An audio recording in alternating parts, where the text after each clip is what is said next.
मेरे प्रिय आत्मा,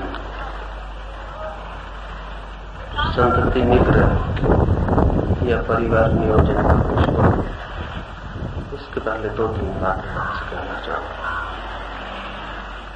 पहली बात तो ये कहना चाहूँ कि आदमी एक ऐसा जानवर है जो इतिहास से कुछ भी सीखता नहीं। इतिहास लिखता है, इतिहास बनाता है, लेकिन इतिहास से कुछ सीखता नहीं। और ये इसलिए सबसे पहले कहना चाहता हूं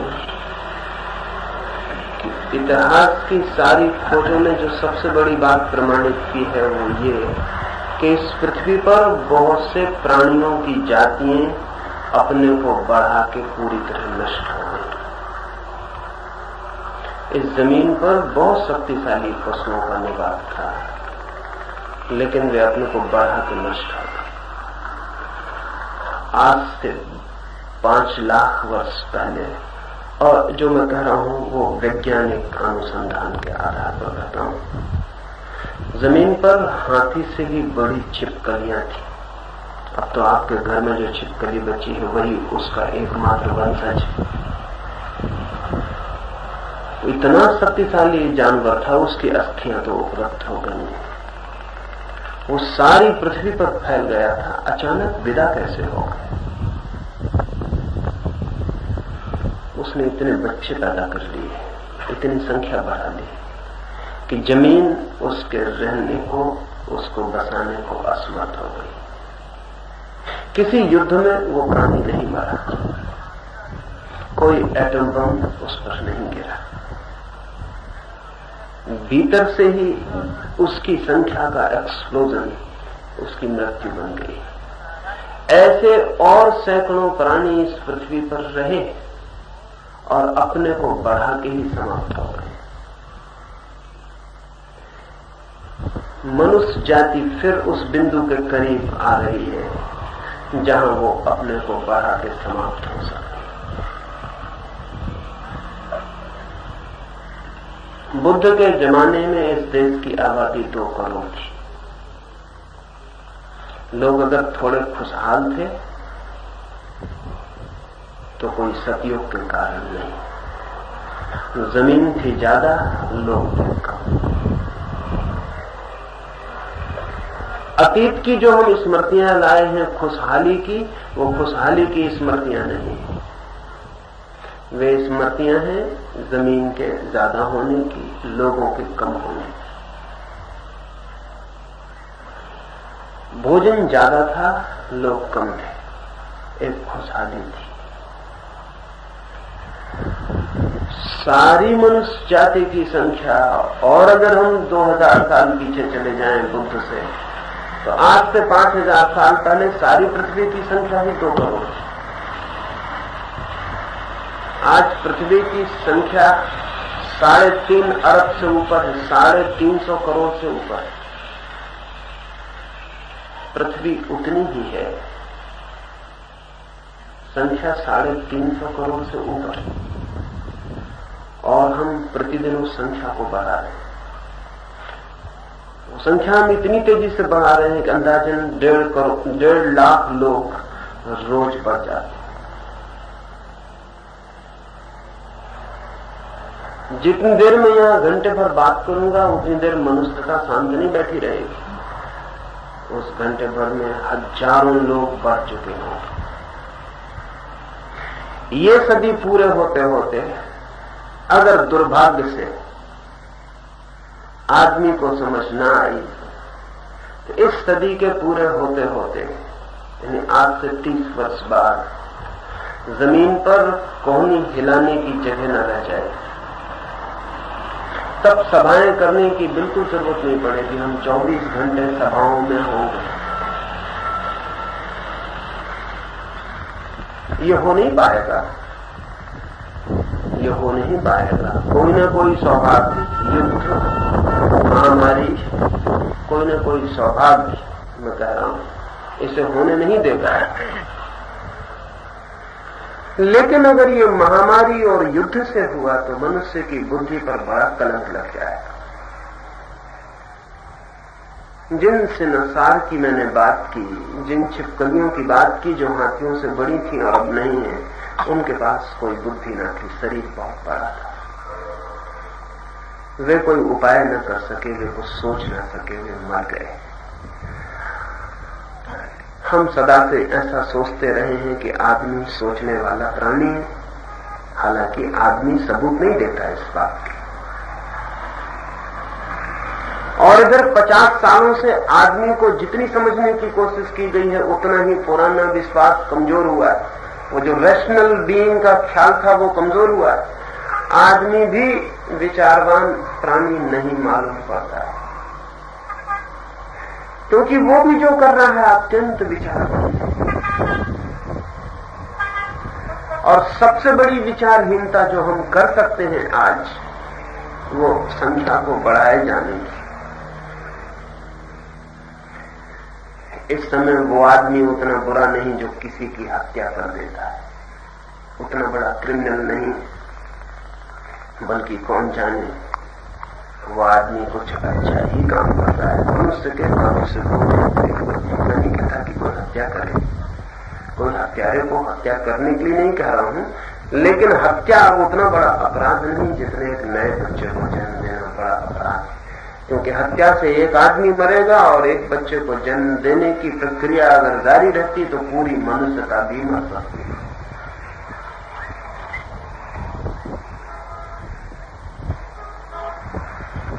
ये जो संभावना बनी कि इतनी संख्या हो जाए, ये संभावना मनुष्य की अपनी खोजों का परिणाम है। इथोपिया में लोग बहुत सी बीमारियों से मरते हैं जो बीमारियां दूसरे मुल्कों में समाप्त हो गई हैं।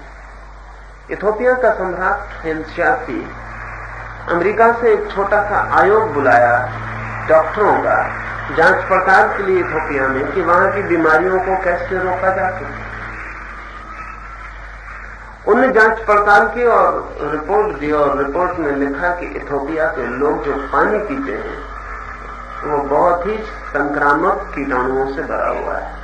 और इथोपिया में लोग सड़क के किनारे जो गड्ढों में पानी भर जाता है वर्षा का, तो उसको भी पीने के काम में ले आते हैं। उसमें जानवर स्नान भी करते रहते हैं, पीते भी रहते हैं और लोग भी उसको पी लेते हैं।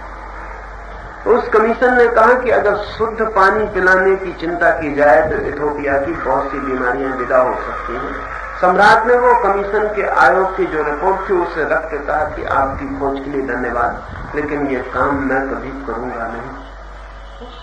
आयोग ने कहा आप क्या कह रहे हैं, लोग मर रहे हैं। उस सम्राट ने कहा कि पहले मैं उन्हें बचाने का इंतजाम करूं और कल फिर उन्हें समझाने जाऊं कि बच्चे पैदा मत करो, ये झंझट दोहरी हो जाएगी। इधर मैं बचाऊं उनको बीमारी से और उधर बच्चे बढ़ेंगे, और कल फिर जगह जगह लिखना पड़े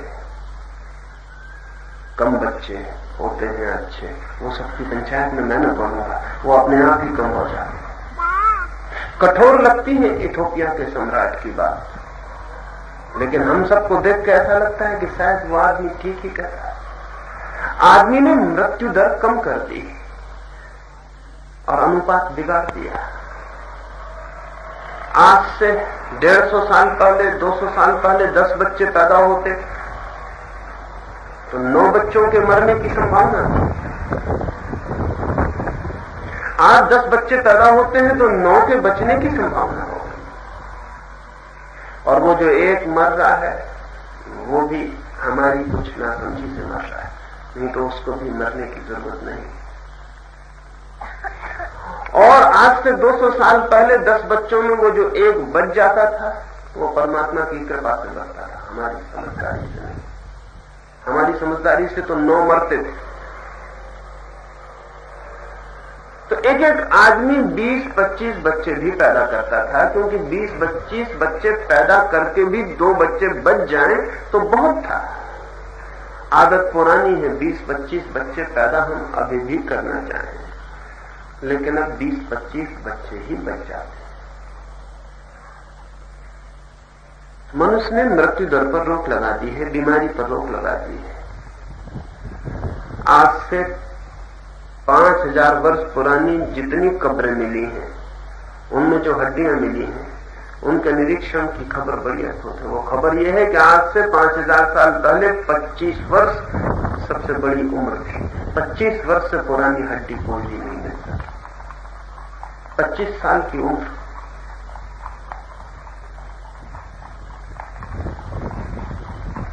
पच्चीस साल की उम्र आखिरी उम्र रही हो, आज उम्र कई मुल्कों में 70, 80, 85 के बिंदु को छू गई।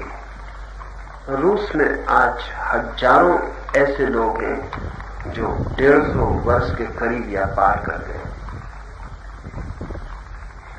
और जितनी हमारी वैज्ञानिक समझ बढ़ी है, उसकी संभावना बढ़ती जाती है कि हम चाहें तो आदमी की उम्र को अंतहीन लंबा कर सकते हैं। ये हमारी संभावना बढ़ गई है। विज्ञान ने मौत को पीछे हटा दिया, लेकिन जन्म की जो पैदा करने की हमारी आदत है वो अवैज्ञानिक, वो उन दिनों की है जब विज्ञान नहीं था। प्रकृति जो है भूल चूक ना हो जाए इसलिए बहुत अबंडेंस में प्रयोग करती, बहुत अति में प्रयोग करती। जहां एक गोली मारने से काम चल जाए वहां प्रकृति 1000 गोली मारती, क्योंकि अंधा खेल है। 1000 में एक लग जाए तो बहुत, आदमी निशानेबाज हो गया। अब वो एक ही गोली में मार सकता है, लेकिन आदत उसकी पुरानी। प्रकृति के अबंडेंस को समझना बहुत जरूरी है। एक बीज आप लगाते हैं, 1000 लाख बीज हो जाते हैं। ये इस बात की कोशिश है कि लाख बीज में कम से कम एक तो फिर पौधा बन सकेगा।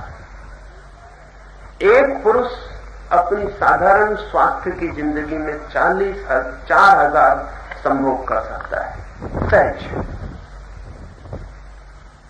4000। और अगर प्रत्येक संभोग बच्चा बन सके तो एक आदमी 4,000 बच्चों का बाप हो सकता है। लेकिन ये 4000 नहीं हो पाता, क्योंकि स्त्री की क्षमता बहुत कम है। वो वर्ष में एक ही बच्चे को जन्म दे सकते।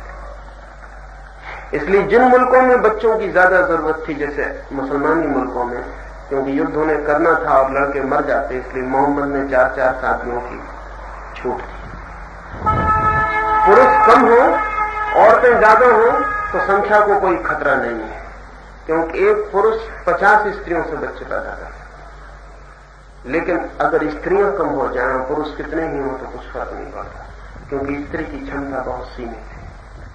वो एक ही बच्चे को वर्ष में जन्म दे दे तो बहुत है। 4000 मैं कह रहा हूं, अगर एक संभोग बच्चा बन जाए तो 4000 बच्चे एक पुरुष पैदा कर सकता है। लेकिन एक संभोग में जितने वीर्याणु जाते हैं उसमें 1 करोड़ बच्चे पैदा हो सकते हैं। एक संभोग में 1 करोड़ वीर्याणु जाते हैं। अगर इसको भी हम हिसाब में लें तो 1 करोड़ गुणित 4000, 4000 करोड़ बच्चे एक पुरुष के व्यक्तित्व से पैदा हो सकते हैं। एक पुरुष इतने वीर्याणु पैदा करता है अपनी सामान्य उम्र में कि इस पृथ्वी पर जितने लोग हैं उससे कई 100 गुना ज्यादा। अभी 3.5 अरब लोग हैं, 350 करोड़, 4000 करोड़ बच्चों का बाप एक आदमी बन सकता है। बनता तो है 3-4 का, 6-7 का, 8 का।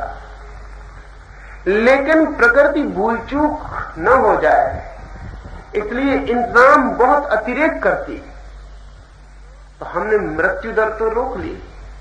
और प्रकृति का जो अतिरेक का इंतजाम है, उस अतिरेक को हम जारी रखें तो मनुष्य अपनी ही संख्या के दबाव से मर सकता है। और अब तो और नई संभावनाएं खुल गई हैं। वे संभावनाएं हमारी जो सामान्य सीमाएं थी उनके भी पार ले जाती हैं। जैसे आज वीर्याणु को सुरक्षित रखा जा सकता है, पुराने जमाने में ये संभावना न थी। आप पैदा रहते दुनिया में आप तो ही बाप बन सकते थे, अब आपका रहना आवश्यक नहीं। आप 1000 साल बाद भी किसी बेटे के बाप बन सकते। आपके वीर्याणु को सुरक्षित रखा जा सकता है। अब जरूरी नहीं कि बाप मौजूद ही हो तभी बाप बने। अब पोस्ट फादरहुड भी संभव है। बाप मर चुका 1000 साल पहले, लेकिन उसका वीर्याणु सुरक्षित रह सकता है। एक विशेष तापमान पर उसका वीर्याणु जिंदा रह सकता है और वो वीर्याणु कभी भी उपयोग किया जा सकता है। स्त्री के भी अंडे को बचाया जा सकता है और कभी भी कोई मां बन सकती है। अब मां बनने के लिए बेटे को पेट में ढोना ही अनिवार्य शर्त नहीं। ये सारी संभावनाएं जीवन को बचाने की बढ़ गई, मौत को दूर हटाने की संभावना बढ़ गई। लेकिन हमारी जो आदतें हैं, हमारे जीवन के प्रति जो ढंग है, वो पूर्व वैज्ञानिक स्थिति के हैं। इसलिए हम बच्चे पैदा किए चले जाते और अब हमें कुछ ख्याल भी नहीं है कि जब बच्चा पैदा होता है तो अब भी हम बैंड बाजा बजाते हैं। ये बैंड बाजा उस दिन का है जब 10 बच्चे पैदा होते और 9 मारते। स्वाभाविक उस दिन बैंड बाजा बजाने की बात थी। 10 बच्चे पैदा होते और 1 बचता, 9 मरते। तो जो बच्चा बच जाता उसके लिए बैंड बाजा बजता, गांव में मिठाई बंटती, फूल बंटते, झंडियां लगती, स्वागत होता। ये बिल्कुल स्वाभाविक आदत हमारी वही है। अब एक एक बच्चा बहुत खतरनाक है, लेकिन बैंड बाजा अब भी हम बजा रहे हैं, झंडियां लगा रहे हैं। एक एक आदमी को ख्याल नहीं कि स्थिति पूरी बदल गई, पूरी स्थिति बदल गई। अब एक एक बच्चा जो जमीन पे कदम रख रहा है वो एक्सेलरेट कर रहा है, पूरी मनुष्य जाति की मौत को तीव्रता से करीब ला रहा है। ये मौत की जो बहुत अनजान अचेतन हमारे मन में तीव्र छाया पड़ रही है, इस छाया के बहुत परिणाम होने शुरू हुए हैं। जैसे कि बड़े नगरों में कलकत्ता है, और लोग सोचते हैं कि नक्सलवाद कोई कम्युनिज्म की बात है, ऊपरी अर्थों में ऐसा ही दिखाई पड़ता है। लेकिन जो बहुत गहरे खोजते हैं उनकी खोज ये है कि आदमी शांति में अगर रहे तो उनके बीच एक डेफिनेट स्पेस चाहिए, नहीं तो शांति में नहीं रह सकते। एक सुनिश्चित अवकाश चाहिए। चूहों पर बहुत प्रयोग हुए हैं, शेरों पर बहुत प्रयोग हुए हैं और उनने बड़े अद्भुत परिणाम दिए हैं। आदमी पर प्रयोग करने की हिम्मत तो अब भी आदमी नहीं जुटा पाया, नहीं तो बहुत साफ परिणाम हो जाए। एक शेर को जिंदा रहने के लिए 10 वर्ग मील की जगह चाहिए। अगर 10 वर्ग मील की जगह में 10-5 शेरों को रख दिया जाए तो उनके पागल होने की संभावना बढ़ जाती है। ये जान के आप हैरान होंगे कि जंगल में कोई जानवर आमतौर से पागल नहीं होता और अजायब घर में आमतौर से जानवर पागल हो जाते हैं। और अजायब घर में और जंगल में सिर्फ एक फर्क, लिविंग स्पेस कम हो जाती है। और बल्कि अजायब घर में जंगल की बजाय ज्यादा सुविधाएं हैं, ज्यादा वैज्ञानिक भोजन, ज्यादा पीछे डॉक्टर लगा, सारा इंतजाम है जो जंगल में नहीं है। ना कोई डॉक्टर है, ना भोजन की उचित सुविधा है, जानवर को भूखा भी रहना पड़ता है, लेकिन जंगल का जानवर पागल नहीं होता और अजायब घर के जानवर पागल होता। जब मैंने पहली दफे अजायब घरों का अध्ययन किया और मुझे पता चला कि अजायब घर में जंगल के जानवर पागल हो जाते हैं, तो मुझे ख्याल हुआ कि हमने आदमी के समाज को कहीं अजायब घर नहीं बना दिया। क्योंकि आदमी जितना पागल हो रहा उतना कोई जानवर पागल नहीं हो रहा। और ये पागल का अनुपात भी जितना सघन होती जाती है संख्या, वहां बढ़ता चला जाता है, उसी अनुपात में बढ़ता चला है। आज भी आदिवासी हमारी बजाय कम पागल होता है और हम भी आज बंबई की बजाय कम पागल होते हैं और बंबई भी अभी न्यूयॉर्क की बजाय कम पागल होता है। आज अमेरिका में मरीजों के लिए जितने बेड हैं, जितने बिस्तर हैं, उसमें आधे बिस्तर मानसिक मरीजों के लिए। यह अनुपात बहुत अद्भुत है। 50% बेड अमेरिका के मानसिक मरीज के लिए है और प्रतिदिन 15 लाख आदमी मानसिक इलाज के लिए पूछताछ कर रहे हैं। असल में शरीर का डॉक्टर अमेरिका में आउट ऑफ डेट हो गया है। मन का डॉक्टर आधुनिक, अत्याधुनिक चिकित्सक है। ये पागलपन तीव्रता से बढ़ता चला जाएगा, इस कई रूपों में प्रकट होगा। अब कलकत्ते में या बंबई में अगर पागलपन फूटता है और लोग बस जलाते हैं और ट्राम जलाते हैं। तो राजनीतिक नेता जो बातें हमें बताता है कि कम्युनिज्म का प्रभाव है, ये फला बात का प्रभाव है, ये ढिका बात का प्रभाव है, ये अखबार के तल की बुद्धि से खोजी गई बातें, जिन्होंने अखबार से ज्यादा जिंदगी में और कुछ भी नहीं सोचा और खोजा। वैसे भी राजनीतिक नेता होने के लिए बुद्धि की कोई जरूरत नहीं हो, बल्कि बुद्धि हो तो राजनीतिक नेता होना जरा मुश्किल हो जाता है, क्योंकि नेता होने के लिए अनुयायियों के पीछे चलना पड़ता है, और जहां बुद्धू अनुयायी हो वहां नेता बुद्धिमान होना बहुत मुश्किल है। उसे बुद्धू होना ही चाहिए, निष्णात बुद्धू होना चाहिए। राजनीतिक नेता कहता है कि कम्युनिज्म है, फला है, दिखा है, ये सब ऊपरी बकवास। असली सवाल भीतर लिविंग स्पेस कम होती जा रही है। सार्त्र ने एक छोटी सी कहानी लिखी है।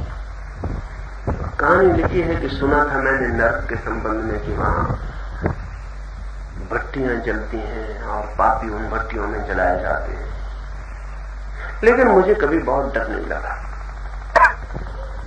बल्कि कई दफे ऐसा भी लगा कि स्वर्ग जाना कुछ ठीक नहीं, मोनोटोनस होगा। ऐसे भी साधु संत मोनोटोनस होते, उनके साथ रहो तो बहुत जल्दी उठ जाते, इसलिए लोग जल्दी दर्शन करके जाते। दर्शन शायद इसीलिए खोजना पड़ा ताकि ज्यादा देर साथ न रहना पड़ा। नमस्कार और बेटा। साधु संत जो है उबाने वाले हो जाते हैं। असल में एक सा ही स्वर बजता रहे तो उबाने वाला हो ही जाता है। पापी आदमी थोड़ा रुचिपूर्ण होता है, इंटरेस्टिंग होता है।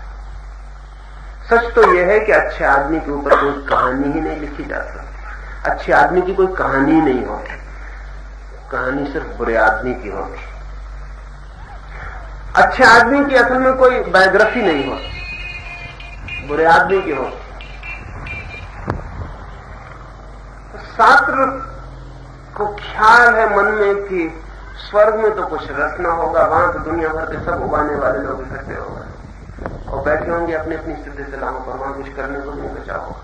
नर्क देखने लायक होगा, दुनिया भर के पापी जहां इकट्ठे हों, वहां जिंदगी बड़ी रसपूर्ण होगी और वहां घटनाएं घटती होंगी, फेनोमिनल ऐसी घटनाएं घटती होंगी जो कि सदियों तक लोग चर्चा करें, जहां सारे पापी इकट्ठे हो गए। लेकिन एक रात सपना उसने देखा कि वो नर्क में चला गया है, लेकिन वहां न भट्टियां हैं, न आग जल रही है, न कोई सड़ाया जा रहा, न कोई गलाया जा रहा, बल्कि एक और दूसरी मुसीबत है जो ख्याल में ही नहीं। वो ये है कि एक छोटा सा कमरा है जिसमें कोई एग्जिट नहीं, जिसमें बाहर जाने का उपाय नहीं, द्वार नहीं। एक छोटा कमरा है, बाहर जाने का द्वार नहीं, और 3 आदमी हैं, और 3 आदमियों के बस खड़े रहने के लायक जगह है। जरा हेलो डुलो के दूसरे से छू जाते हैं, और तीनों में से कोई किसी की भाषा नहीं समझता, और तीनों को साथ रहना पड़ता है।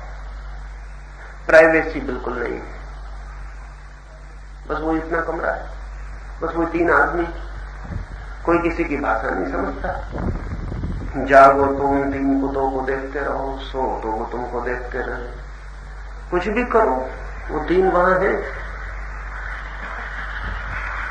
15 मिनट बाद ही बस तीनों पागल होने लगते हैं। किसी ने किसी को कुछ किया नहीं, लेकिन लिविंग स्पेस नहीं, बीच में जगह नहीं, और जब जगह नहीं होती तो प्राइवेसी खत्म हो जाती है। प्राइवेसी के लिए जगह चाहिए।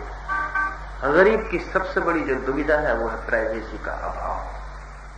भोजन नहीं, कपड़ा नहीं। गरीब का सबसे बड़ा दुख है कि उसकी प्राइवेट जिंदगी नहीं हो सकती। वो अगर अपनी पत्नी से भी बात कर रहा हो तो भी पड़ोसी सुनता है। वो अपनी पत्नी से भी प्रेम नहीं कर सकता बिना इसके कि उसके बेटे बेटी जान ले।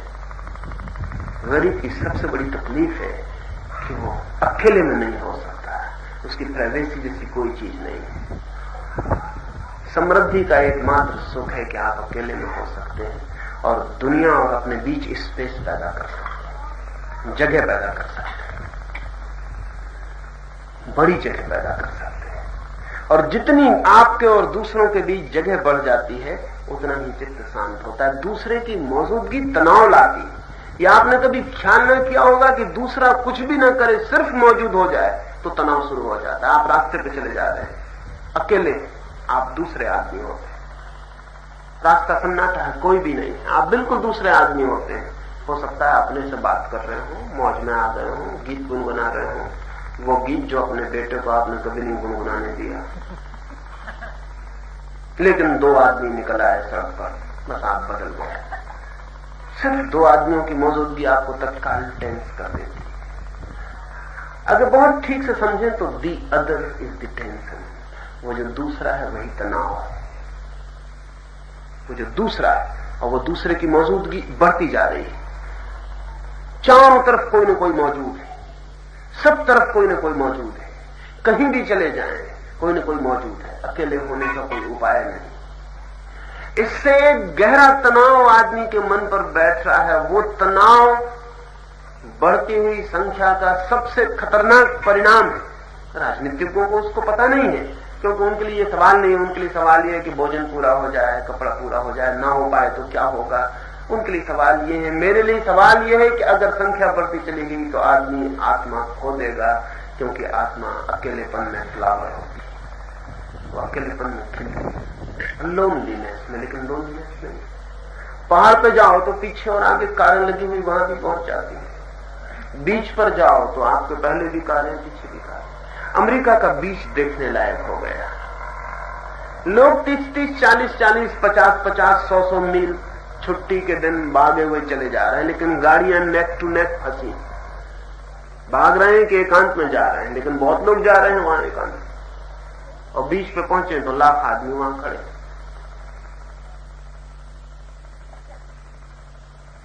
भीड़ के बाहर होना मुश्किल हुआ जा रहा है। महावीर और बुद्ध बड़े ठीक मौके पर हो गए। अब होते तो पता चलता। अब जिसको होना उसको पता चल रहा है कि क्या कठिनाई है। लिविंग स्पेस नहीं बची है, अकेले खड़े नहीं हो सकते, अकेला होना असंभव है। और जो आदमी अकेला ना हो पाए वो आदमी ठीक अर्थों में जी ही नहीं पाता। वो बाहर ही बाहर घूमता रहता है, कोई ना कोई मौजूद है, कोई ना कोई मौजूद है, सब तरफ कोई ना कोई मौजूद है, कहीं ना कहीं से कोई ना कोई देख रहा है। ये जो तनाव, ये जो इनर टेंशन है, इसका विस्फोट होगा। नई नई शक्लों में ये डिस्ट्रक्शन बन जाएगा। तो दूसरे को मिटाने की इच्छा पैदा होगी। अब वो इच्छा बहुत रूप लेगी। पहली बात तो वो रैशनल बनेगी, बुद्धि का खोजेगी। गरीब कहेगा अमीर को मिटाना, क्योंकि अमीर की वजह से हम शांत नहीं हो पाते। कम्युनिस्ट कहेगा कि कम्युनिस्ट विरोधी को मिटाना है, इसके बिना हम जी नहीं सकते। हिंदू कहेगा मुसलमान को मिटाना है, मुसलमान कहेगा हिंदू को मिटाना है। बहुत गहरे में हम दूसरे को मिटाना चाहते हैं, जगह बनाना चाहते हैं। तो गुजराती कह रहा है महाराष्ट्रीन को मिटाना है, महाराष्ट्रीन कह रहा है गुजराती को मिटाना है, बंगाली कह रहा है मारवाड़ी को न टिकने देंगे कलकत्ते। ये झगड़ा मारवाड़ी, गुजराती, महाराष्ट्रीयन, हिंदू और मुसलमान का नहीं है। ये तो ऊपर से हमने शक्लें ली हैं, झगड़े को शेप दिए हैं। झगड़ा गहरे में यह है कि जगह बनानी है, दूसरे को हटाना है। अफ्रीकन कह रहा है गैर अफ्रीकन हटो, अमरीकी कह रहा है गैर अमरीकी को न घुसने देंगे, ऑस्ट्रेलियन कह रहा है बस बंद दरवाजा, आप कोई भीतर ना आ सकेगा, चीनी कह रहा है बंद कैसे करोगे दरवाजे, हम इतने ज्यादा हो रहे हैं कि हम सब दरवाजे तोड़ के घुस जाएंगे। कोई चीन का कसूर नहीं है हिंदुस्तान पे हमला, संख्या का भारी दबाव। जैसे किसी थैले में जरूरत से ज्यादा चीजें भर दी और उस थैला फटने लगा और चारों तरफ चीजें गिरने लगी। ऐसी चीन की हालत है। 70, 75, 80 करोड़ चीन की सामर्थ्य के बाहर हो गई। थैला छोटा पड़ गया, आदमी ज्यादा है, वो चारों तरफ गिर रहे हैं, उनका कोई उपाय नहीं। सारी दुनिया जिस तकलीफ में खड़ी है आज, वो है कि आदमी और आदमी के बीच जगह चाहिए। अगर जगह खत्म हो जाएगी तो बड़ा मुश्किल हो जाए। चूहों पर बहुत प्रयोग हुए हैं, बड़े अद्भुत अनुभव हुए। अनुभव यह है कि एक चूहे को भी रहने के लिए जगह चाहिए। रहने के लिए नहीं, सिर्फ दूसरे चूहे और उसके बीच में एक खास फासला चाहिए। कभी कभी मिले, मुलाकात हो, फिर अलग हो जाए, और नहीं तो कठिनाई हो जाती। तो चूहों की लिविंग स्पेस को कम करके बहुत प्रयोग किए गए और पाया गया कि कितने चूहे इकट्ठे रख दिए जाएं एक कमरे में तो चूहे पागल होने शुरू हो जाते, और कितने चूहे कम किए जाएं तो वो स्वस्थ होने शुरू हो जाते। जंगल में जाके आपको जो अच्छा लगता है उसका कारण जंगल कम, दूसरे लोगों का न होना ज्यादा है। पहाड़ पर जाके आपको अच्छा लगता है उसका कारण पहाड़ कम, वो दी अदर, वो दूसरा नहीं है आंख गड़ाए हुए कि आपके कपड़ों के भीतर देख रहा है चारों तरफ आंखें ही आंखें घेरे हुए, वो नहीं है। वहां आप हल्के हो पाते हैं, आप लेट पाते हैं, जो आपको करना होता है कर पाते हैं, वो असंभव हुआ जा रहा है। मनुष्य का मन मरने के पहले बिल्कुल पागल हो जाएगा अगर इस पृथ्वी पर संख्या बढ़ती चली गई, कोई उपाय काम न आया, और अभी जो हम उपाय कर रहे हैं वो उनसे कोई आशा नहीं बनती। वे बहुत ही कमजोर उपाय हैं, वे ऐसे हैं जैसे कोई समुद्र को खाली कर रहा हो, छोटे से बर्तन में भर भर के, गिलास में भर भर के खाली कर रहा हो। मामला बहुत बड़ा है और सरकारें जो भी कर रही हैं वो बहुत छोटा है, उससे कुछ हल होने वाला नहीं। बहुत कठिनाई है, उससे कुछ हल होने वाला नहीं, क्योंकि वो हम हल करते हैं वो इतना छोटा है, और जब तक हम हल कर पाते हैं 10-5 लाख लोगों को पैदा होने से रोकते हैं, तब तक करोड़ लोग पैदा हो चुके हैं। वो इतने विस्तार पर प्रश्न है। इसके पहले कि दुनिया समाप्त हो, भीड़ से भीड़ पागल होगी, पागल होना शुरू हो गई। आज ठीक ठीक मानसिक रूप से स्वस्थ आदमी का सर्टिफिकेट किसी को भी देना मुश्किल। ज्यादा से ज्यादा इतनी कह सकते हैं कि ये आदमी अभी पागल नहीं हुआ है, ये नहीं कह सकते कि ये आदमी ठीक है। डिग्री का फर्क रह गया पागल में और सब में, क्वांटिटी का फर्क है, क्वालिटी का नहीं। ऐसा ही है कि कोई 99 डिग्री पे उबल रहा है, कोई 98 डिग्री पे उबल रहा है, कोई 95 डिग्री पे उबल रहा है, कोई 100 डिग्री पे जाकर छलांग लगा गया और पागल खाने के भीतर। आप 99 डिग्री पे तो आप कह रहे हैं बेचारा, और आपको पता नहीं कि 99 डिग्री किसी भी समय 100 डिग्री हो सकती। विलियम जेम्स अपनी जिंदगी में एक दफा पागल खाने देखने गया, फिर दोबारा गया नहीं, क्योंकि पागल खाने में देख के उस बुद्धिमान आदमी को जो ख्याल आया वो ये था कि ये सारे लोग पागल हो गए। उसमें उसको कोई परिचित मित्र भी था जो कल तक बिल्कुल ठीक था। लौट के घर वो बिस्तर पे लग गया और उसने अपनी पत्नी से कहा कि मैं बहुत डर गया। उसकी पत्नी ने कहा क्या हो गया तुम? उसने कहा कि कल तक जो ठीक था वो आज पागल हो गया, मैं आज तक ठीक हूं, कल का क्या भरोसा है। और अपने को मैं ये नहीं समझा सकता कि वो बेचारा पागल हो गया, क्योंकि कल तक वो भी अपने को समझाता रहा था कि कोई दूसरा बेचारा पागल हो गया। नहीं, मैं डर गया हूं क्योंकि मेरे भीतर वो सब मौजूद मुझे मालूम पड़ता है, जो विस्फोट हो जाए तो मैं पागल हो जाऊं। हम सबके भीतर वो मौजूद है। कभी एकांत कोने में चले जाएं, कमरे के घर के द्वार बंद कर लें, कागज पर जो भी मन में चलता हो लिख डालें 10 मिनट ईमानदारी से। किसी को बताना नहीं है, नहीं तो ईमानदारी ना बरत पाएंगे।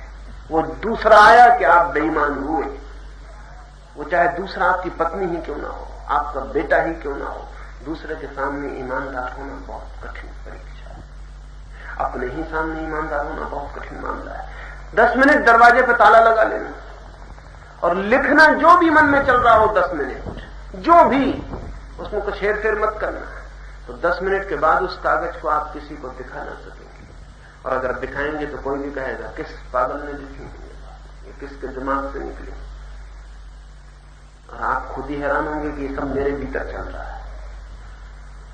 चारों तरफ तनाव घिर गया है।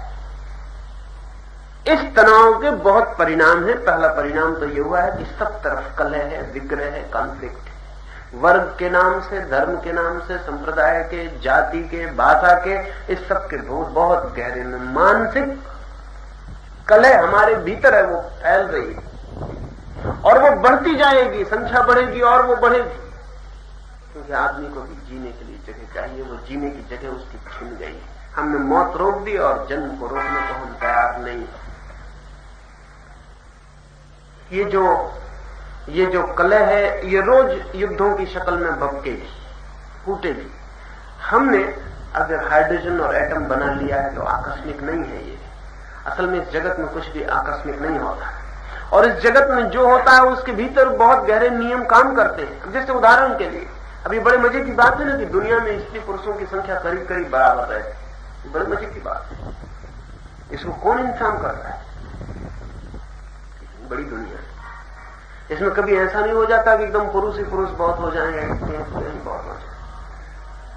116 लड़के पैदा होते हैं और 100 लड़कियां पैदा होती हैं, और 116 लड़के भी बड़ी व्यवस्था से पैदा होते हैं, क्योंकि सेक्सुअली मैच्योर होने के पहले तक 16 लड़के मर जाते हैं और संख्या बराबर हो जाती है। असल में लड़का कमजोर है लड़की से, लड़की का रेसिस्टेंस ज्यादा है, औरतों की प्रतिरोधक शक्ति ज्यादा है, वे बीमारी को ज्यादा झेल सकती हैं, कष्ट को ज्यादा झेल सकती हैं, परेशानी को ज्यादा झेल सकती हैं और टूटने से बच सकती हैं। पुरुष की क्षमता रेसिस्टेंस की कम है, इसलिए प्रकृति 116 लड़के पैदा करती है और 100 लड़कियां पैदा करती है। लड़कियां बच जाती हैं, 16 लड़के इस बीच डूब जाते हैं, संख्या 14-15 वर्ष की उम्र होते होते तक बराबर हो जाती है। ये बड़ी हैरानी की बात है कि कोई इनर सूत्र काम करते हैं जिंदगी में। आदमी ने उन भीतरी सूत्रों पर कई तरफ से हमला कर दिया है और इसलिए बहुत इनर बैलेंस को बिगाड़ दिया है। तो हमने मृत्यु पे तो हमला बोल दिया, बीमारी नहीं होने देंगे, प्लेग नहीं होने देंगे, महामारी नहीं आने देंगे, मलेरिया नहीं होने देंगे, मच्छर को नहीं बचने देंगे, हमने सब इंतजाम कर दिया। उधर से मरने की तरफ हमला बोल दिया, इधर जन्म की तरफ से जो धारा चल रही है वो धारा उसी हिसाब से चल रही है जिस हिसाब से मलेरिया का मच्छर होता तब चलनी चाहिए थी, प्लेग होती, महामारी होती तब चलनी चाहिए थी, काला ज्वर होता तब चलनी चाहिए थी। वो प्रकृति अपने ही अनुशासन से काम करती है। वो अनुशासन उसका चल रहा है भीतर, ना कोई चिंता न करें, आप बैठे रहें, वो अनुशासन भीतर चल रहा है और हमने अनुशासन का एक छोर बदल दिया। इसलिए मैं संतति नियमन के अत्यंत पक्ष में हूं। दूसरा छोर हमें बदलना पड़ेगा। मौत को अगर हमने छुआ है तो जन्म को छूना पड़ेगा। अब जन्म को प्रकृति के अंधे हाथों में नहीं छोड़ा जा सकता। लेकिन इस संबंध में भी कुछ बातें मैं कहना चाहूंगा। मेरे लिए ये सवाल भोजन कपड़े लत्ते का कम, मेरे लिए ये सवाल मनुष्य के आत्मिक विकास का ज्यादा है। मेरे लिए सवाल यह कि अगर पूरी मनुष्यता को पागल होने से बचाना है तो संतति पर नियमन करना पड़ेगा, परिवार नियोजन को गति देनी पड़ेगी। और गति जैसी हम दे रहे हैं वैसा नहीं चलेगा, क्योंकि उसके भी खतरनाक परिणाम हो सकते हैं जो हम कर रहे हैं अभी। इसके पहले कि मैं उस संबंध में कुछ कहूं, मैं आपसे ये भी कह दूं कि जैसे मैंने कहा कि प्रकृति का एक भीतरी इंतजाम चलता है, वो अंधा है। तो जब भी हम इस तरह की स्थिति पैदा कर लेते हैं तब फिर उस स्थिति को मिटाने के लिए भीतरी बैलेंस की शक्तियों को काम में लग जाना पड़ता है। इसलिए एक तरफ हम मौत को धक्का देके हटा दिए और दूसरी तरफ सामूहिक मौत को निमंत्रण देके बुला रहे हैं। वो तीसरा महायुद्ध सामने खड़ा है। मुझे लगता है कि अगर संख्या बढ़ती गई तो तीसरे महायुद्ध को रोका नहीं जा सकता। अगर तीसरा महायुद्ध रोकना हो तो संख्या दुनिया के एकदम नीचे गिरानी जरूरी है, नहीं तो तीसरा महायुद्ध होगा। और तीसरा महायुद्ध साधारण युद्ध नहीं जैसे पहले हुए। तीसरा महायुद्ध अंतिम युद्ध है। आइंस्टीन से मरने के पहले किसी ने पूछा था कि तीसरे महायुद्ध के संबंध में कुछ बताएं। आइंस्टीन ने कहा तीसरे के बाबत कुछ नहीं बताया जा सकता, लेकिन चौथे के संबंध में कुछ पूछते हो तो मैं बता सकता हूं। उस आदमी ने कहा तीसरे के बाबत नहीं बता सकते तो चौथे के बाबत। आइंस्टीन ने कहा चौथे के बाबत एक बात निश्चित है कि चौथा कभी नहीं होगा, क्योंकि तीसरे के बाद आदमी के बचने की उम्मीद ही नहीं, तो चौथा युद्ध करेगा कौन। इसलिए चौथे के बाबत निश्चित वक्तव्य उसने दिया कि चौथे के बाबत एक बात निश्चित। लेकिन तीसरे में सबके विनाश की संभावना बढ़ती चली जाती है। इधर आदमी पागल हो रहा है, इधर उसके तनाव बढ़ रहे, इधर वो मरने मारने को, दूसरे को मिटाने को नए नए सिद्धांत खोज रहा। कभी फैसिज्म, कभी कम्युनिज्म, कभी कुछ। दूसरे को कैसे मारो काटो, और अच्छे सिद्धांतों की आड़ों में काटना आसान हो जाता है। इसलिए दुनिया में जो बहुत अद्भुत किस्म के पागल हैं वो हमेशा आइडियोलॉजिस्ट पागल होते हैं। साधारण पागल तो पागल खानों में बंद है। असाधारण पागल कभी स्टेलिन हो जाता है, कभी हिटलर हो जाता है, कभी माओ हो जाता है। ऊपर छाती पे बैठ जाता है, सिद्धांत पकड़ लेता है, और सिद्धांत की आड़ में जब वो पागलपन का खेल करता है तो हिसाब लगाना मुश्किल हो जाता है कि वो क्या कर रहा है। हिटलर ने कोई साक्षात लोगों की हत्या की जरूरत नहीं। अकेले स्टेलिन ने कोई अंदाजन करोड़ लोगों की हत्या की रूस, लेकिन कोई हत्यारा न कहेगा स्टेलिन को। ये मजा है सिद्धांत के साथ, ये मजा है सिद्धांत के साथ। करोड़ आदमियों को मारने वाला हत्यारा नहीं, और आप एक आदमी को मारने तो आप हत्यारे, लेकिन वो करोड़ आदमियों को सिद्धांत से मारता है, उनके ही हित में उनको ही मारता है। वो कहता है हम तुम्हारी ही सेवा कर रहे हैं। सिद्धांत का बड़ा तख्ता, फिर सब ठीक हो जाता है, फिर मारा जा सकता है। तीसरा महायुद्ध अनिवार्य हो जाएगा अगर संख्या नहीं रुकती है 10 सालों में, तो 1980 के बाद पार होना बहुत मुश्किल है। तीसरा महायुद्ध अनिवार्य हो जाएगा। वही उपाय रहेगा इनर बैलेंस का, लेकिन वो बैलेंस बड़ा महंगा पड़ने वाला है, उसमें सब मिट जाने की संभावना है। और इसलिए मैं एक और आपको सूचना दूं कि मेरी नजर में चांद पर जाने की जो इतनी तीव्र आकांक्षा मनुष्य को पैदा हुई है, उसका आज कोई कारण नहीं है आज, लेकिन उसके कारण को अगर हम गहरे मनुष्य की चेतना में खोजने जाएं तो मुझे वो इनर बैलेंस फिर वापस ख्याल में आता है। अब पृथ्वी शायद आने वाले 50 वर्षों में रहने योग्य जगह न रह जाएगी। आदमी को हमें किसी दूसरे ग्रह पर बचाने का उपाय करना पड़ेगा। पुरानी कहानी आपने सुनी होगी ईसाइयों की, नोह, महाप्रलय हुई और सारे लोग मर गए, और परमात्मा ने नोह से कहा कि नाव तू संभाल और एक एक प्राणी जाति के एक एक जोड़े को इसमें बचा ले, और ये नाव को ले जा उस जगह जहां की प्रलय नहीं है, वहां इतने लोगों को बचा ले ताकि फिर से सृष्टि हो सके। नोह की कहानी सच है या झूठ कहना मुश्किल, वैसे झूठ कहना बहुत मुश्किल है, क्योंकि नोह की कहानी दुनिया की समस्त जातियों में अलग अलग रूपों में प्रचलित है। जब दुनिया इकट्ठी नहीं थी और कोई एक दूसरे को नहीं जानता था, तब भी वो कहानी प्रचलित है महाप्रलय की, कि कभी महाप्रलय हुई जब सब डूब गया और सिर्फ स्पेसिमेन बचाए जा सके, एक आदमी एक औरत, एक गधा एक गधी, एक बंदर एक बंदरी, इस तरह स्पेसिमेन बचा के और फिर सब कार्य शुरू करना पड़ा। इसकी संभावना बढ़ती जाती है कि अगर तीसरा महायुद्ध पृथ्वी पे होता है तो पृथ्वी पे बचने की तो कोई उपाय नहीं होगा, कुछ लोगों को पृथ्वी के बाहर ले जाना पड़ेगा। मगर ये सब जरूरी नहीं है, ये सब रोका जा सकता है। रोकने का क्रम वहां है जहां संतति हम पैदा कर रहे हैं, लेकिन हम वैकल्पिक रूप से रोक रहे हैं। हम वॉलंटरी रोकने के लिए लोगों से कह रहे हैं, समझा रहे हैं स्वेच्छा से समझ जाओ। नहीं, स्वेच्छा से समझने का मामला नहीं है ये कंपल्सरी हो तो ही संभव हो सकता है, अनिवार्य हो, वैकल्पिक नहीं, ऐच्छिक नहीं। ऐसा नहीं कि हम आपको समझा रहे हैं कि आप 2 या 3 बच्चे या भी लगाने से खतरा है, या बिल्कुल नहीं चाहिए बीच में, क्योंकि या का कोई अंत नहीं है। 2 बच्चे यानी 2 बच्चे, तीसरा बच्चा यानी नहीं, और ये नहीं आपकी इच्छा पर छोड़ी गई तो हल होने वाला नहीं है, क्योंकि आदमी की चेतना इतनी कम है कि उसे पता ही नहीं कि कितनी बड़ी समस्या है, ये उस पर नहीं छोड़ा जा सकता। ये अनिवार्य करना होगा, इसे इतनी बड़ी अनिवार्यता देनी होगी जैसे इमरजेंसी की अनिवार्यता होती है, इससे बड़ी कोई इमरजेंसी नहीं है। और वैकल्पिक स्वेच्छा से वॉलंटरी जो हम करवा रहे हैं उसका नुकसान भी बहुत गहरा है। बड़ा मजा यह है कि जब हम स्वेच्छा से लोगों को समझाते हैं तो जो समझदार वर्ग है वो समझ जाता है, और जो ना समझ वर्ग है वो नहीं समझता। तो समझदार वर्ग अपने बच्चे कम कर लेगा और ना समझदार वर्ग अपने बच्चे बढ़ा देगा। उसका बैलेंस मेरिट का और बुद्धि का भयंकर नुकसान होगा।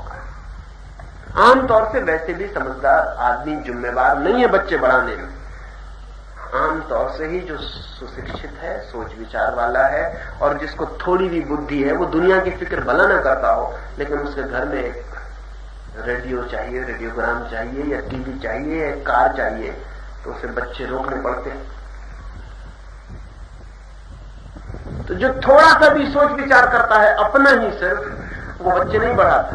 इसलिए फ्रांस अकेला मुल्क है जहां जनसंख्या गिर रही है। मैं मानता हूं कि वो सबसे बड़ी बुद्धिमत्ता का सबूत दिया है। अकेला मुल्क है जहां जनसंख्या गिर रही है, जहां की सरकार पोस्टर लगाती है कि भाई जनसंख्या थोड़ी बढ़ाओ, क्योंकि डर यह है कि दूसरों की संख्या बहुत हो जाए और फ्रांस की संख्या कम हो जाए, तो फ्रांस में स्पेस बन जाए तो चारों तरफ से लोग भीतर प्रवेश कर जाएंगे, फ्रांस रोक नहीं सकेगा।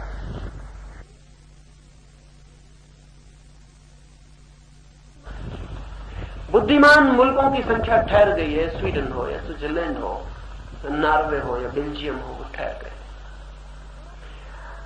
यूरोप की संख्या ठहरने के करीब पहुंच गई है, एशिया विक्षिप्त हुआ जा रहा है। इसलिए पश्चिम को सबसे बड़ा खतरा है। आपके लिए वो अगर बर्थ कंट्रोल के साधन मुफ्त भेज रहे हैं तो ऐसा मत सोचना कि सिर्फ परोपकार है। पश्चिम के लिए सबसे बड़ा खतरा है कि एशिया उसको डुबा देगा कीड़े मकोड़ों की तरह। सबसे बड़ा खतरा है इस वक्त पश्चिम को। एक तो उसने संपन्नता पा ली है, समृद्धि पा ली है, सभ्यता पा ली है। हजारों हजारों साल के मनुष्य के सपने आज जब करीब होने आए हैं पूरे, तब एशिया इतने बच्चे पैदा कर रहा है वो सारी दुनिया को दबा डालेंगे। ये बैरियर ज्यादा दिन तक काम नहीं करेंगे राष्ट्रों की सीमाओं, और न वीसा और पासपोर्ट ज्यादा दिन रोकेंगे। संख्या जैसे ही सीमा के बाहर होगी कोई नियम काम नहीं करेगा, लोग एक दूसरे मुल्कों में प्रवेश कर जाएंगे और जहां जगह होगी वहां हावी हो जाएंगे। क्योंकि मरता क्या न करता, मरने के लिए कोई अगर मरना ही है तो फिर कोई पुलिस नहीं रोक सकती, कोई बैरियर नहीं रोक सकता। एशिया सबसे बड़ा खतरा हो गया सारी जगत के लिए, इसलिए सारा जगत चिंतित है, सहायता पहुंचाता है।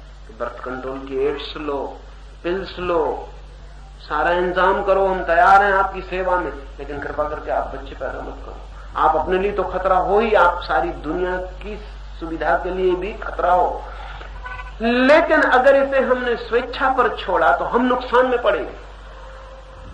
समझदार आदमी बच्चे पैदा करता ही नहीं, कम करता है। आमतौर से समझदार आदमी बच्चे कम पैदा करता है। अगर समझदारी लोग हो तो संख्या थोड़ी कम होगी हर पीढ़ी के बाद, लेकिन गैर समझदार बच्चे बहुत जोर से पैदा करता है। वो समझ लेना जरूरी कि वो क्यों करता है। गैर समझदार बच्चे इतने ज्यादा क्यों पैदा करता है, एक मजदूर या एक किसान इतने बच्चे क्यों पैदा करता है? इसके दो कारण। एक तो समझदार आदमी सेक्स के अतिरिक्त कुछ और सुख भी खोज लेता है जो गैर समझदार नहीं खोज पाता। संगीत है, साहित्य है, धर्म है, ध्यान है, कुछ और रास्ते भी खोज लेता है जहां से उसे आनंद मिल सकता है। वो जो गैर समझदार है उसके लिए आनंद सिर्फ एक है, वो सेक्स से संबंधित है, वो आनंद और कहीं भी नहीं है।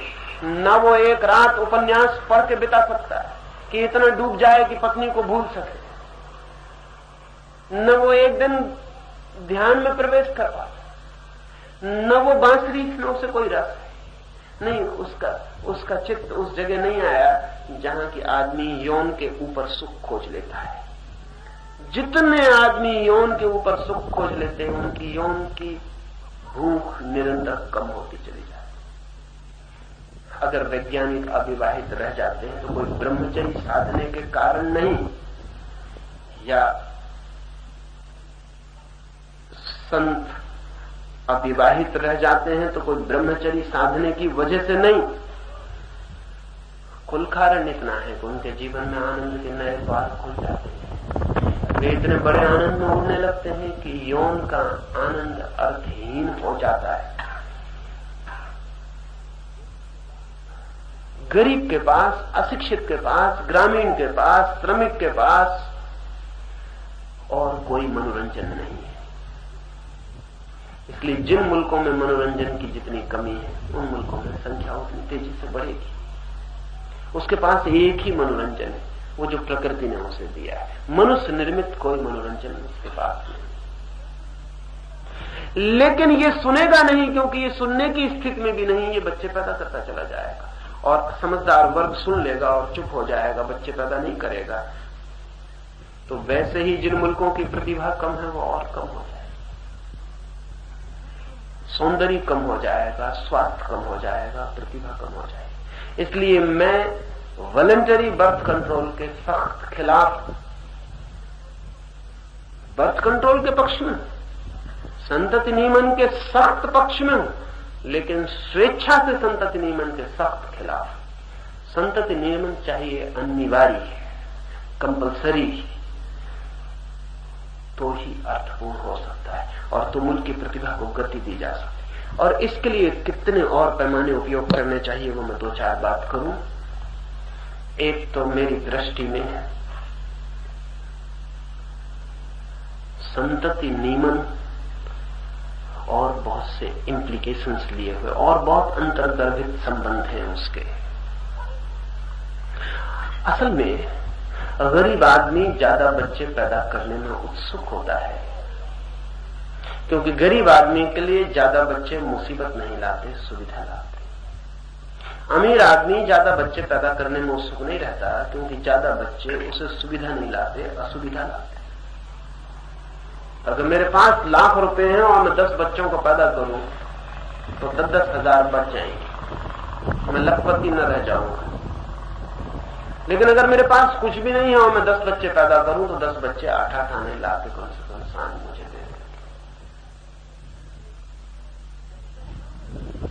तो जब तक हम गरीब को, वो जो नीचे बड़ी वृहत जनसमूह है, उसको भी ऐसी व्यवस्था न दे सकें कि बच्चे बढ़ना उसके लिए असुविधा का कारण हो जाए, तब तक वो सुनने वाला नहीं।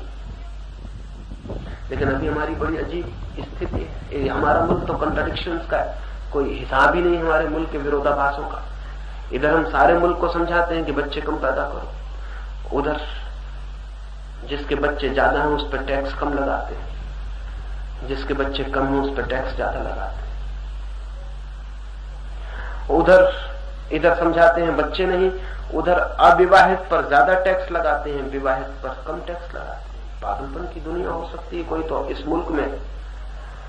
अगर बच्चे पैदा करने कम करने हैं तो विवाहित पर ज्यादा टैक्स लगाना पड़ेगा और अविवाहित को सुविधाएं देनी पड़ेंगी कि वो ज्यादा देर तक अविवाहित रह जाए।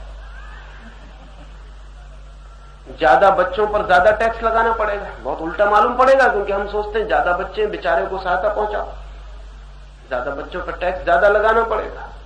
हर नया बच्चा ज्यादा टैक्स घर में लाए तो बच्चे को लाने में डर शुरू होगा। लेकिन हर बच्चा घर में टैक्स कम करे तो लाना अच्छा ही है। इस वक्त जिनके घर में ज्यादा बच्चे हैं वो बड़े फायदे में, वो पार्टनरशिप बना लेते हैं, सबके टैक्स कम कर लेते हैं। एक और हम चाहते हैं कम हो जाएं और दूसरी ओर जो भी हम कर रहे हैं वो 50 साल पुराने नियम है, जबकि ज्यादा होने में कोई खतरा न था। अनिवार्य चाहिए और जीवन के सब पहलुओं पर ध्यान लेना चाहिए कि कहां कहां बच्चों को रोकने में क्या क्या करना पड़ेगा, वहां सारी फिक्र कर लेनी चाहिए।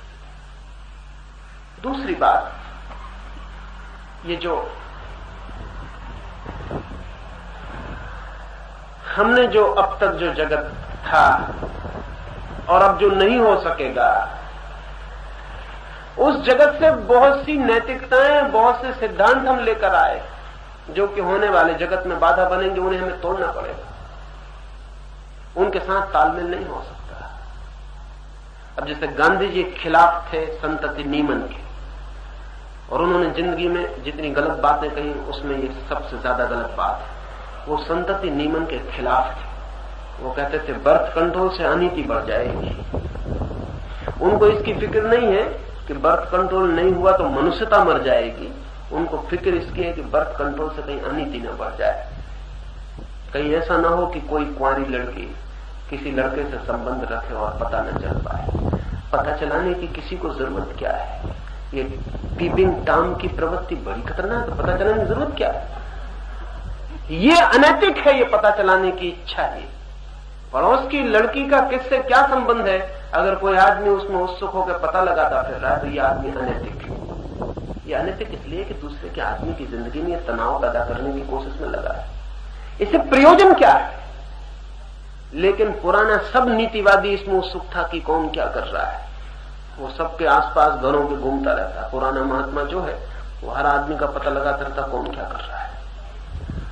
मनुष्यता मर जाए इसकी फिक्र नहीं। महात्मा को इस बात की फिक्र है कि कहीं कोई अनीति ना हो जाए। हालांकि महात्मा की फिक्र से अनीति रुकी नहीं है। गांधी जी के आश्रम में भी वही होता जो कहीं भी हो रहा है, होता था, होगा ही। ठीक गांधी जी की आंख के नीचे वही होगा। उसमें कुछ फर्क पड़ने वाला नहीं है, क्योंकि जिसे हम अनीति कह रहे हैं अगर वो स्वभाव के विपरीत है तो स्वभाव बचेगा और अनीति नहीं बचेगी। और अनीति क्या है? कभी हमने नहीं सोचा कि एक स्त्री को 10 बच्चे पैदा होते तो उसकी पूरी जिंदगी बर्बाद हो जाती है। उसको हमने अनीति नहीं माना। हमने तो कहा कि स्त्री का तो काम ही मां होना है। मां होने का मतलब हमने समझा कि मां होने की फैक्ट्री होना है। तो एक फैक्ट्री का काम हमने लिया है। अगर हम पुरानी स्त्री की आज से 40 साल पहले को, आज भी गांव में एक स्त्री की जिंदगी एक फैक्ट्री की जिंदगी है, जो हर साल एक बच्चा दे जाती है और फिर दूसरे बच्चे की तैयारी में लग जाती है। जो हम मुर्गी के साथ कर रहे हैं वो हम स्त्री के साथ भी किए, लेकिन ये अनीति नहीं थी। एक आदमी अगर 20 बच्चे अपनी पत्नी से पैदा करे तो दुनिया का कोई भी ग्रंथ और कोई महात्मा नहीं कहता कि यह आदमी अनैतिक है। यह आदमी अनैतिक है, इसने एक स्त्री की हत्या कर दी, उसके व्यक्तित्व में कुछ ना बचा, वो सिर्फ एक फैक्ट्री रह गई। लेकिन ये अनैतिक नहीं है, ये अनैतिक नहीं है। अनैतिक हमने मालूम क्या किस चीज को बनाए हुए, और वो समझाएंगे गांधी जी, विनोबा जी, वो कहेंगे कि नहीं ब्रह्मचर्य साथ हो। अभी 5000 साल से ब्रह्मचर्य की शिक्षा दे रहे हैं, और इनके ब्रह्मचर्य की शिक्षा वो अभी दी जाते हैं। वो कहते हैं संतति नियमन नहीं, हाँ ब्रह्मचर्य साथ हो। और वो ब्रह्मचर्य कोई एक साधता हो, साथ लेता हो, तो भी वो कोई मेजर नहीं, उससे कुछ होने वाला नहीं। ये प्रश्न इतना बड़ा है, ये प्रश्न इतना बड़ा है कि इस प्रश्न को ब्रह्मचर्य से हल नहीं किया जा सकता। 5000 साल सबूत गवाही है कि 5000 साल के शिक्षक समझा समझा के मर गए। कितने ब्रह्मचारी तुम पैदा कर पाए? गांधी जी भी 40-50 साल मेहनत किए, कितने ब्रह्मचारी पैदा कर गए। सच तो यह है कि खुद के ब्रह्मचर्य पे भी उन्हें कभी भरोसा नहीं था, आखिरी वक्त तक भरोसा नहीं था।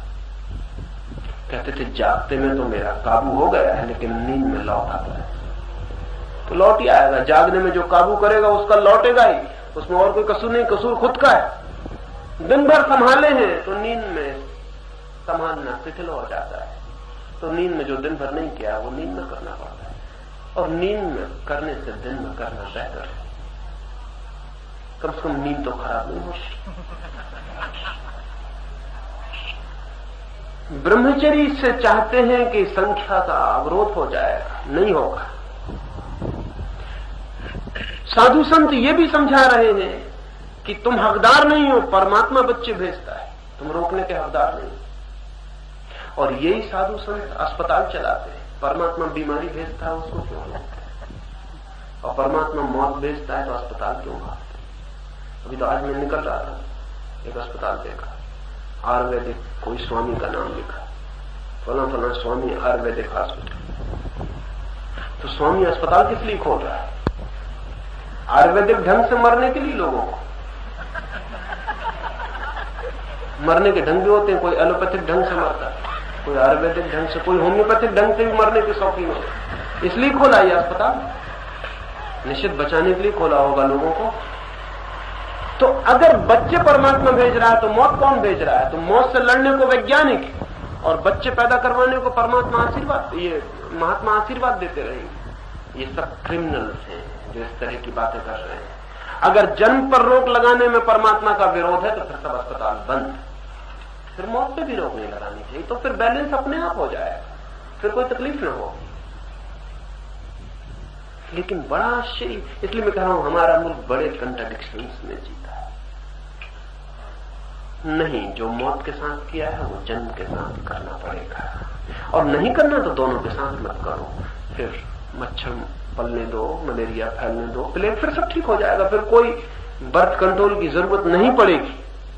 लेकिन उसकी जरूरत इसलिए पड़ी, प्रकृति तो अपना इंतजाम कर लेती थी। आदमी ने एक कोने से रुकावट डाल दी, अब दूसरे कोने पर रुकावट डालते हैं तो वो कहते हैं परमात्मा आड़े आता है। परमात्मा बिल्कुल आड़े नहीं आता, लेकिन महात्मा सदा परमात्मा के नाम से बहुत जिंदगी की जरूरी चीजों में आड़े आते रहे। उनका बल जरूर है, उनका बल है। अंधे आदमी को उनका बल स्वाभाविक है, और जब वो अंधा बल अंधे आदमी की उसकी ही मनोवृत्ति का सहयोग देता है तब तो बहुत सहारा मिल जाता है। तब वो कहता है बिल्कुल ठीक, हम बच्चे रोकने वाले कौन? मुझे एक छोटी सी कहानी आती है, वो मैं कहूं और बात पूरी करूं। मैंने बंगाली में एक उपन्यास है, उस उपन्यास में एक परिवार बद्री केदार की यात्रा को गया है। बंगाली गृहिणी, उसका परिवार है। बंगाली गृहिणी भक्त है, एक सन्यासी भी रास्ते में साथ हो लिया है। बंगाली गृहिणी खाना बनाती तो पहले सन्यासी को खिलाती, फिर पति को। स्वभाव था मेहमान भी है, सन्यासी भी है, और जो जो अच्छा है पहले सन्यासी को। रास्ते का मामला है, सन्यासी इतना खा जाता है कि बाकी के लिए फिर समझो बचा खुचा ही रह जाता है। पति बहुत परेशान है। असल में पति और पत्नी के बीच अगर सन्यासी खड़ा हो जाए तो पति सदा ही परेशान हो जाता है। उसकी समझ में भी नहीं पड़ता क्या हो रहा है, और पत्नी की दहशत की वजह से कह भी नहीं सकता कि क्या हो रहा है। सब मंदिर पति चला रहे हैं वाया पत्नी, सब साधु संत पति पाल रहे हैं वाया पत्नी। पत्नी वहां जा रही है तो वो सब पल रहा है। वो सन्यासी सब खा जाता है। फिर पीछे से कोई यात्री आया है और संदेश लाया है, बंगाली मिठाई लाया है। पति बहुत डरा हुआ है, वो बड़ा शौकीन है संदेश का। वो कहता है कि बचेगी थोड़ी बहुत, तो सन्यासी सब पहले साफ कर जाए। दूसरे दिन वो बड़ा भयभीत है, संदेश रखे गए, सन्यासी सब साफ कर गया। उसने तो रोटी आज रहने दो, वो सब संदेश खा गया। पति को इतना मुश्किल हुई कि एक संदेश भी नहीं बचा। तो उसने सन्यासी से कहा, आप हम पे ख्याल ना करें तो कम से कम अपने पे तो ख्याल करें। उस सन्यासी ने कहा कि तू नाचते थे। अरे जिसने पेट दिया वही ख्याल करेगा, हम परमात्मा के बीच में बाधा नहीं आते। सन्यासी ने कहा जिसने पेट दिया है वही ख्याल भी करेगा, हम बीच में बाधा डालने वाले कौन? संदेश सन्यासी डालेगा, संदेश सन्यासी डालेगा, बाधा नहीं डालेगा। वो परमात्मा तो छोड़ देगा। आदमी की बेईमानी बहुत पुरानी है, इस मामले में बहुत महंगी पड़ेगी, जनसंख्या के मामले में बहुत महंगी पड़ेगी। साफ समझ लेना जरूरी है कि बच्चे रोकना ही पड़ेंगे अगर पूरी मनुष्यता को बचाना है। अन्यथा आपके बढ़ते बच्चों के साथ पूरी मनुष्यता का अंत हो सकता है। ये मैंने थोड़ी सी बातें कही, ये सवाल तो बहुत बड़ा है और इसके बहुत पहलू। इस पर सोचना है, मेरी बात को मान लेने की कोई जरूरत नहीं है। न तो मैं कोई गुरु हूं, न कोई महात्मा हूं, और न परमात्मा की तरफ से कोई सर्टिफिकेट लेके आया हूं कि जो कहता हूं वो सही है। जैसा एक सामान्य आदमी अपनी बात कहता है, वैसा एक लेमैन जो निवेदन भर कर सकता है, आग्रह नहीं कर सकता, जो ये नहीं कह सकता कि यही सत्य है, जो इतना ही कह सकता है कि ऐसा मुझे दिखाई पड़ता है। वो बातें मैंने आपसे कही, आप सोचना। शायद कोई बात आपके विचार से ठीक मालूम पड़े तो वो आपकी हो जाएगी, फिर वो मेरी नहीं है, फिर उसमें मेरा कोई जुम्मा नहीं है, वो आपकी और आप जिम्मेवार है। और अगर कोई बात ठीक ना दिखाई पड़े तो क्षण भर भी मोह मत करना, उसे बिल्कुल फेंक देना। बहुत बोर हो चुका तो गलत बातों की भीड़ इकट्ठी हो गई सिर पे, उस कचरे को एकदम फेंक देना। जो मेरी बात गलत दिखाई पड़े उसे 1 मिनट भीतर मत रखना, लेकिन सोच लेना फेंकने के पहले। और अगर सोचने से कुछ ठीक दिखाई पड़ जाए वो आपका हो जाएगा। और जो